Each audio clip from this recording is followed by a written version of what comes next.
Nous sommes à un moment géopolitique où on rebat les cartes. C'est une fenêtre de tir extraordinaire. Il faut qu'on la saisisse. La fenêtre de tir est étroite et c'est maintenant. Une opportunité exceptionnelle à saisir pour mettre un terme à ce cycle négatif qui était le sien depuis plusieurs siècles. S'il faut continuer de dénoncer ce qui nous a été fait, il faut avoir conscience d'une chose importante. Le seul rejet ne saurait constituer un projet. Ce n'est pas pour dire que les autres n'ont pas causé du tort à l'Afrique. Cela a été suffisamment dit, cela a été suffisamment su. Maintenant, il est temps que l'Afrique se réveille et agisse. Et on ne doit plus se contenter de geindre, on doit agir et contribuer, donner des outils aux autres pour agir. Il est venu le moment, urgentissime, de concevoir notre propre projet. Sans complexe, avec courage, avec détermination. La grande erreur que nous avons faite, c'est d'essayer de faire table rase de qui nous étions à partir justement de la colonisation. Aujourd'hui, nous avons un défi en Afrique, celui de rattraper le retard du développement socio-économique de notre continent. Et à un moment donné, il faut arrêter de critiquer, il faut être capable d'avoir une proposition de solution et d'essayer de contribuer de cette manière à l'essor de notre continent. C'est une page de l'histoire à écrire ensemble. Et que lorsqu'on est comme ça face à des enjeux aussi gigantesques où il faut construire aussi massivement notre continent, ce sont des grands projets qui ne peuvent normalement que créer de l'enthousiasme en fait. J'estime qu'un projet comme celui-ci est un projet qui est en train de mettre les germes de ce qui va advenir demain dans le monde et l'Afrique a une part importante à prendre dans ce projet. Nous pensons aujourd'hui qu'il faut changer la donne. Et changer la donne, c'est amener une réflexion qu'il faut réunir un certain nombre de personnalités qui puissent réfléchir sur l'Afrique de demain et voir comment ensemble diffuser ce message auprès du plus grand public. Et dire à tous ceux qui nous écouteront qu'il est de la part de chacun de faire de manière responsable sa contribution. Et c'est de ça que j'aimerais que nous puissions parler. Je voudrais dire à tous ceux qui nous regardent, à tous ces jeunes Africains, qu'il est temps. Et que le temps de l'Afrique doit arrêter d'être un slogan. L'Afrique n'est pas le continent de l'avenir, c'est le continent du présent.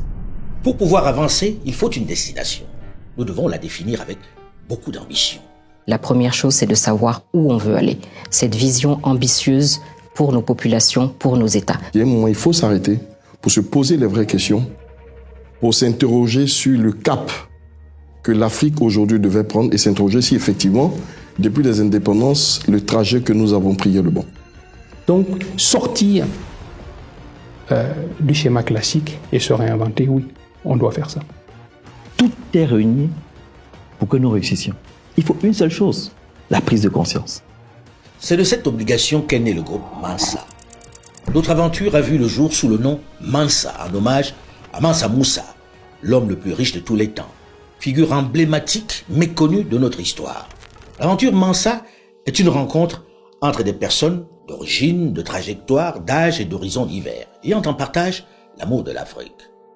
Un groupe de cadres sur le continent et de la vaste diaspora soucieux de participer à cette immense réflexion sur l'éveil de l'Afrique. Des personnes ayant en partage l'idée selon laquelle le moment est venu de penser autrement que par le prisme des autres.